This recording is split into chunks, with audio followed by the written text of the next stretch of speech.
શ્રી કૃષ્ણ મિત્રો, મધુસ કિચનમાં તમારું સ્વાગત છે। તો આજે મારી સોસાયટીમાંથી બળદેવ કાકાની કમેન્ટ આવી છે અને ગાંધીનગરથી મારા રમીલા ભાભીની કમેન્ટ આવી છે। આ બંનેની કમેન્ટ આવી છે કે અમારી સાથે આલુ પરોઠાની રેસીપી શેર કરું। તો ચાલો બનાવવાનું શરૂ કરીએ। મેં અત્યારે બટાકા લીધા છે 500 ગ્રામ, એને બાફી દીધા અને ઠંડા કરી લીધા છે અને આ રીતે એને મેં છીણી લીધા છે। આ સ્ટેપ કરવો જરૂરી છે। તમે છીણી લેશો આ બટાકા તો આલુ પરોઠા સરસ થશે, ફાટી નહીં જાય। આ રીતે આપણે એને છીણી લઈશું।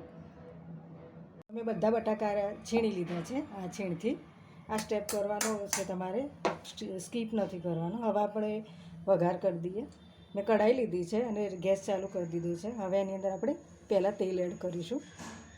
આપણે સ્ટફિંગ પહેલાં તૈયાર કરીશું આલુ પરોઠાનું। તો મેં તેલ લીધું છે। તેલ થોડું થાય એટલે આપણે એની અંદર જીરું એડ કરીશું। 1 ટેબલ સ્પૂન જેટલું જીરું એડ કરીશું। જીરું થોડું સાંતળાય એટલે આપણે એની અંદર હિંગ એડ કરીશું, 1/2 ટેબલ સ્પૂન જેટલી। હવે આને આપણે થોડું સાંતળી લઈશું। જીરું સાંતળાઈ ગયું છે। હવે એની અંદર આપણે આદુ મરચાંની પેસ્ટ લઈશું। તમારે લસણ ખાતા હોય તો નાખવાનું, પણ આમાં લસણનો ટેસ્ટ સારો નહીં આવે આલુ પરોઠામાં, એટલે એટલું આદુ મરચાંની પેસ્ટ લેશો તો સારું લાગશે। હવે આપણે આને થોડું સાંતળી લઈશું। હવે એની અંદર આપણે મસાલા કરી દઈશું।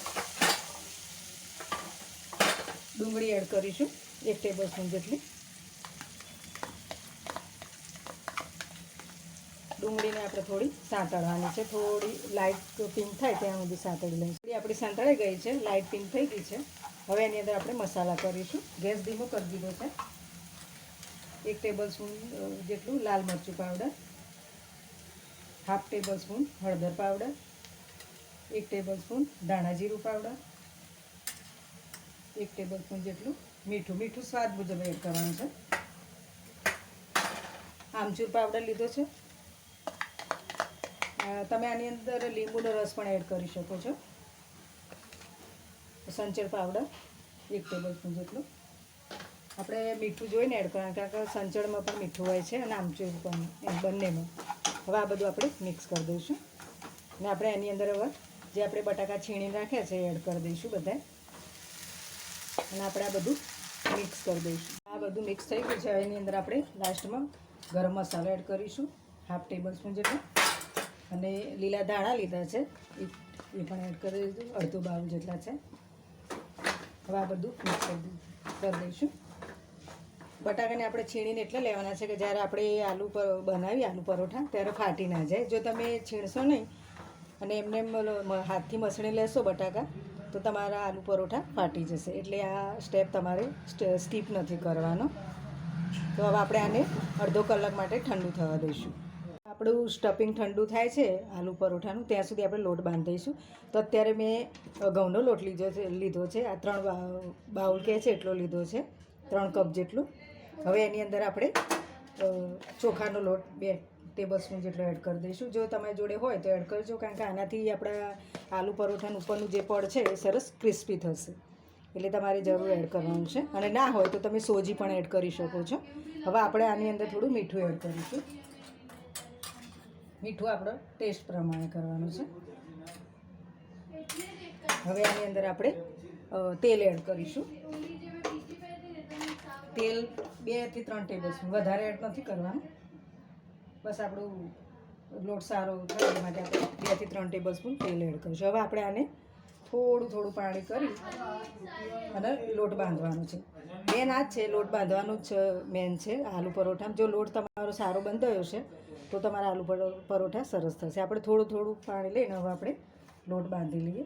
આ લોટને તમારે બહુ કાઠો નથી રાખવાનો, આપણે પરોઠા જેવો અને રોટલી જેવો જ કરવાનો છે। જોઈ શકો છો થોડું પાણી લઈને લોટ બાંધું છું। આ બાઉલ લીધો છે મેં, અડધો બાઉલમાં એમાંય પણ મારે પાણી બચ્યું છે, કારણ કે આ લોટ બહુ કાઠો નહીં રાખવાનો, બહુ ઢીલો પણ નહીં રાખવાનો, એટલે થોડું પાણી લઈને આપણે પરોઠા જેવો લોટ બાંધી લઈશું। તમે જોઈ શકો છો કે લોટ મારો બંધાઈ ગયો છે સરસ। તમને નજીકથી બતાવો, આ રીતે સોફ્ટ રાખવાનો છે, બહુ કાઠો નથી રાખવાનો, આ રીતે થોડો ઢીલો રાખવાનો છે। હજુ આપણે આને 10 મિનિટ રવા દઈશું એટલે વધારે સોફ્ટ થઈ જશે। જો બહુ કાઠો રાખશો તોય તમારા આલુ પરોઠા ફાટી જશે જ્યારે વણશો ત્યારે, અને ઢીલો કરશો વધારે પડતો તો એ પણ તમારા આલુ પરોઠા ફાટી જશે. એટલે લોટને આપણે પરોઠા જેવો સોફ્ટ બાંધવાનો છે. લોટ બંધાઈ ગયો છે. હવે આપણે આને 10-15 મિનિટ માટે મૂકી દઈશું. પછી આપણે આના પરોઠા બનાવીશું. આપણે આલુ પરોઠાની તૈયારી કરીશું. આપણું સ્ટફિંગ બી ઠંડુ થઈ ગયું છે. મેં એના બોલ પણ બનાવી દીધા છે અને લોટને પણ આપણે 10-15 મિનિટ રેસ્ટ આપી દીધો છે. હવે આપણે આલુ પરોઠા બનાવીશું. તો આ રીતે તમારે બનાવવાનું. જેટલા નાના મોટા બનાવવા હોય આ રીતે પહેલાં એને વણી દેવાનું.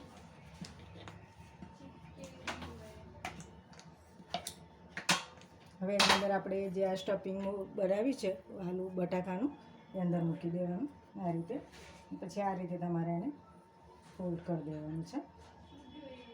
આ રીતે તમારે એને ગોળ કરીને એક્સ્ટ્રાનો જે લોટ હોય વધારાનો એ આ રીતે કાઢી લઈશું અને પછી આ રીતે દબાવી ને આ રીતે તમારે એને દબાવી દેવાનું છે. એટલે આપણું સ્ટફિંગ જે બટાકાનું છે અંદર સરસ વળી જશે આ રીતે. હવે આપણે એને વણી લઈશું. હવે આ રીતે આપણે આટી લઈ અને એને વણી લેવાનું છે. કોરો લોટ વધારે લેવાનો છે તે ઘઉંનો. હું અત્યારે આ ઘઉંમાં બનાવું છું આલુ પરોઠા. ઘણા લોકો મેદો અને ઘઉંનો લોટ પણ યુઝ કરે છે, પણ હું એકલા ઘઉંના લોટમાં જ કાયમ બનાવું છું આલુ પરોઠા.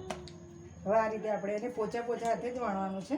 જો તમે વજન આપીને આલુ પરોઠા વણશો તો તમારું જે સ્ટફિંગ છે બટાકાનું બધું જ બહાર આવી જશે. એટલે આ રીતે પોચા હાથે આપણે વણવાનું છે. વણવામાં તમારે ઉતાવળ બિલકુલ નહીં કરવાની, એટલે આલુ પરોઠા ફાટી જશે. આ રીતે વણતું જવાનું છે. બહુ એને ફેરવવાનું નથી, બસ આ રીતે પોચા હાથે વણી. મેં તવી મૂકી દીધી છે.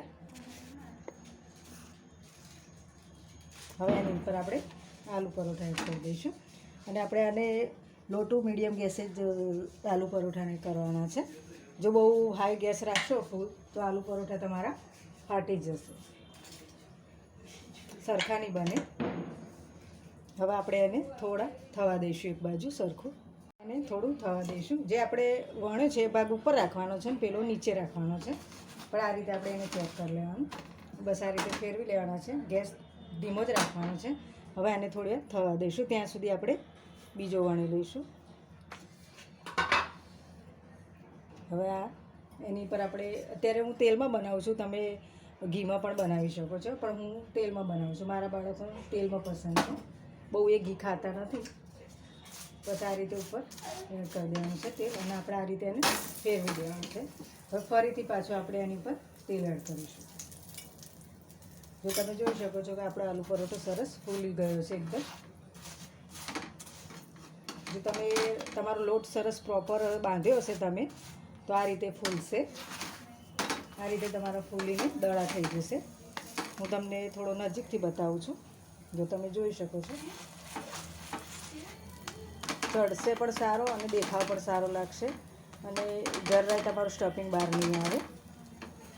અને લો ટુ મીડિયમ ગેસે જ આને આપણે કરવાનો છે. બહુ ફાસ્ટ ગેસ રાખશો તો આલુ પરોઠા તમારા વળી જશે અને ફૂલશે પણ નહીં. બસ આ રીતે આપણે એને થવા દેવાના છે. તમે જોઈ શકો છો. હવે આપણે એને કાઢી લઈશું. પણ આપણે બનાવી લઈશું.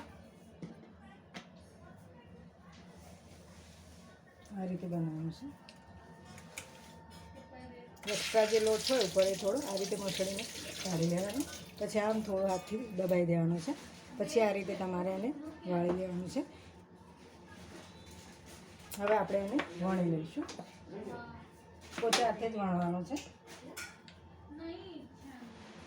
આપણે એને ફેરવી લઈશું બીજો પણ.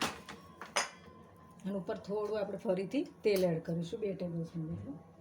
1 ટેબલસ્પૂન જેટલું અત્યારે એડ કરીશું. આ રીતે એને હવે એને આપણે ફેરવી લઈશું.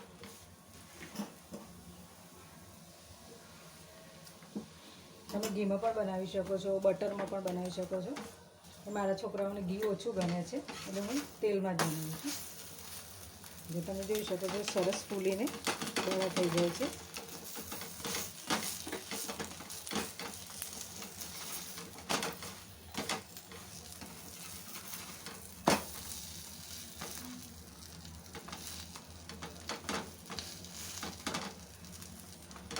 હવે આપણે કાઢી લઈશું. તો આપણા આલુ પરોઠા સરસ તૈયાર છે. તો તમે જોઈ શકો છો કે આલુ પરોઠા તૈયાર છે અને તેને મેં દહીં સાથે સર્વ કર્યા છે. તો તમને આજની મારી આલુ પરોઠાની રેસીપી પસંદ આવી હોય તો મારા વિડીયોને લાઈક કરજો, શેર કરજો તમારા ફ્રેન્ડ ફેમિલી સાથે અને મારી ચેનલને સબસ્ક્રાઈબ કરી દેજો. હવે આપણે એક નવા વિડીયો અને નવી રેસીપી સાથે મળીશું. ત્યાં સુધી આવજો.